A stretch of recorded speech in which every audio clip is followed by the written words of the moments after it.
বন্ধুরা, তোমাদের কি ইলেকট্রিক বিল বেশি আসছে? তাহলে ফ্রিজে কয়েকটা চুড়ি রাখো, তাহলেই কিন্তু এই সমস্যার অনেকটা সমাধান হয়ে যাবে। এছাড়াও আজকের ভিডিওতে রয়েছে বেশ কিছু সাংসারিক টিপস, যেগুলো প্রত্যেক দিনের কাজকে তোমাদের অনেকটাই সহজ করে দেবে। এই ধরনের টিপস পেতে চ্যানেলটিকে সাবস্ক্রাইব করে নিতে একদমই ভুলো না। নমস্কার বন্ধুরা, মৌস ফ্যাশনে তোমাদের সকলকে স্বাগত জানাই। আশা করি তোমরা সকলেই ভালো আছো। তো চলো আজকের প্রথম টিপসটা দেখে নেওয়া যাক। আমরা কিন্তু প্রায় সব মহিলারাই লেগিংস পরে থাকি বা অনেক সময় জিন্সও পরি। কিছু কিছু লেগিংস বা জিন্সের একদম পায়ের নিচের দিকটায় দেখবে একটা সমস্যা হয়, একদমই টাইট, আর সেই কারণে কিন্তু পাটা ঠিকমতো ঢুকতে চায় না। পায়ের পাতার কাছে গিয়ে দেখবে এরকম ভাবেই কিন্তু আটকে যায়। তখন খুবই সমস্যা হয় সেই জিন্সটা বা লেগিংসটা পরতে। অনেক টানাটানি করার পরে হয়তো ওঠে, কিন্তু এইভাবে টানাটানি করে কিন্তু কোনো জিনিসই পরতে ইচ্ছে করে না। অনেক সময় আমরা এগুলোকে রেখেই দিই, পরা আর হয় না। তো বন্ধুরা, আজকে একটা ছোট্ট ট্রিক তোমাদের সঙ্গে শেয়ার করছি। যদি এরকম জিন্স বা লেগিংসের পায়ের দিকটা টাইট হয়, তাহলে খুব সহজেই কিন্তু আমরা পায়ে উঠিয়ে নিতে পারবো। তার জন্য নিয়ে নিতে হবে এরকম একটা প্লাস্টিক ক্যারি ব্যাগ। তো দেখো, পায়ের পাতার মধ্যে আমি প্লাস্টিক ক্যারি ব্যাগটাকে পরে নিয়েছি, আর এবার লেগিংসটা পরে তোমাদেরকে দেখাচ্ছি। দেখো, এখন কিন্তু আর বিশেষ টানাটানি করতেই হবে না, খুব সহজেই কিন্তু উঠে যাবে। তো এইভাবে দেখো, পায়ের পাতায় যেখানে আটকে যাচ্ছিল সেই জায়গাটা কিন্তু একবারেই উঠে এসেছে। লেগিংসটা পরা হয়ে গেলে এবার আমরা প্লাস্টিক ক্যারি ব্যাগটাকে খুলে ফেলবো। তো বন্ধুরা, পায়ের নিচের দিকটা ছোট হওয়ার কারণে যে জিন্স বা লেগিংসটা আমরা পরতে পারছিলাম না, এই পদ্ধতিটা জানা থাকলে কিন্তু এবার থেকে আর আমাদের কোনো সমস্যা হবে না। তো আশা করি এই ছোট্ট টিপসটা তোমাদের কাজে লাগবে। তো পরবর্তী টিপস দেখে নেওয়া যাক।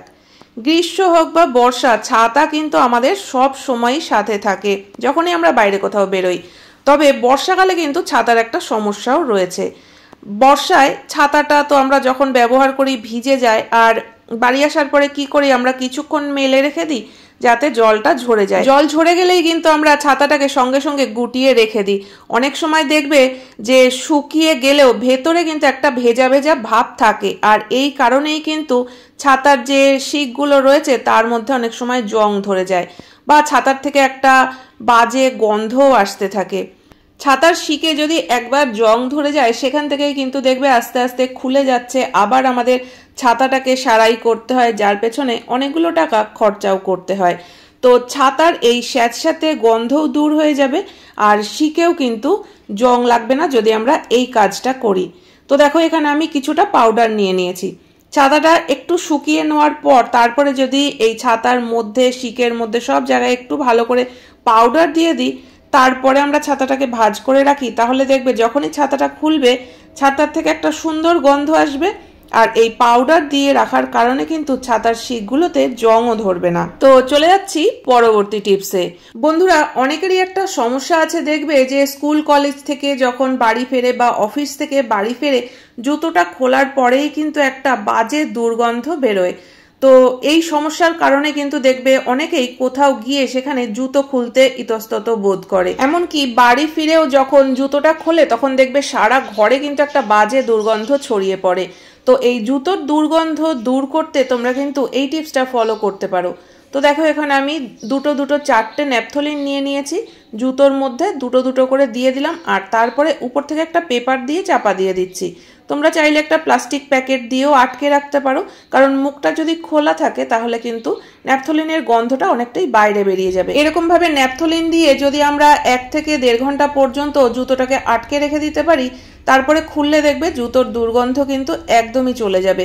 তখন কিন্তু এটা পরতে আর কোনো অসুবিধা হবে না। তো পরবর্তী টিপস দেখে নেওয়া যাক। বন্ধুরা, সবজি কাটার জন্য আমরা অনেকেই কিন্তু বটি ব্যবহার করি, আর সবজি কাটা হয়ে গেলে বটিটাকে কিন্তু আমরা এইভাবে খোলা অবস্থাতেই রেখে দিই। ঘরে কিন্তু আমাদের কম বেশি আরশোলা টিকটিকি থাকেই, অনেকের ঘরে আবার দেখবে দুটো একটা ইঁদুরও থাকে। তো এইভাবে খোলা অবস্থায় থাকার কারণে কিন্তু আরশোলা টিকটিকি ইঁদুর মুখ দিতে পারে, বা এটা নোংরাও করতে পারে। তো আমরা কিন্তু অজান্তেই আবার পরের দিন এই বটিতেই সবজি কেটে ফেলি, যেটা কিন্তু আমাদের স্বাস্থ্যের পক্ষে খুবই ক্ষতিকারক।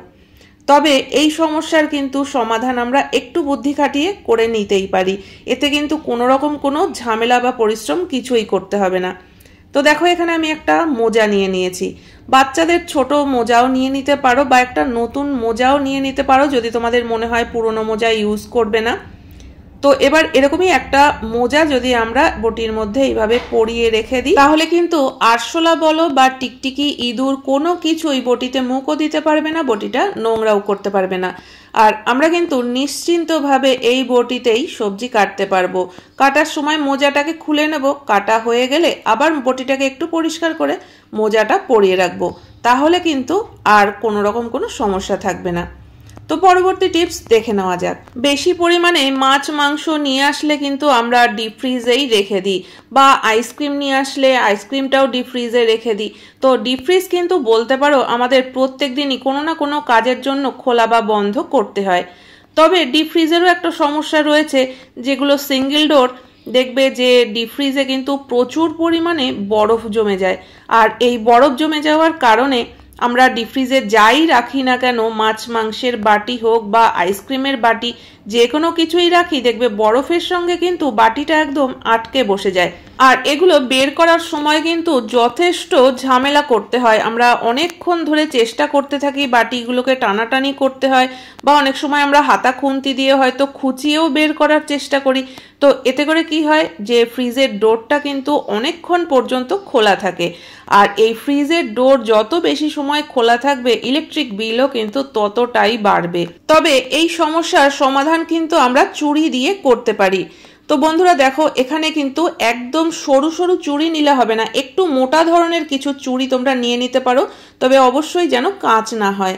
এরকম মেটালের নিতে পারো বা পলার যে মোটা মোটা চুড়িগুলো হয় সেগুলো নিতে পারো। তো এরকম ফ্রিজে কয়েকটা চুড়ি রেখে তার উপরে যদি আমরা বাটিগুলো রাখি বা কাপ যে কোনো কিছুই রাখো, তাহলে কিন্তু দেখবে যে বরফের সঙ্গে যে বাটিগুলো একদম আটকে যায় সেটা হবে না। চুড়ির নিচের দিকটা যদি বরফ হয়েও যায়, চুড়ির উপরে বাটিটা রাখার কারণে কিন্তু বাটিটাকে যখন আমরা বের করব তখন খুব বেশি ঝামেলা করতে হবে না।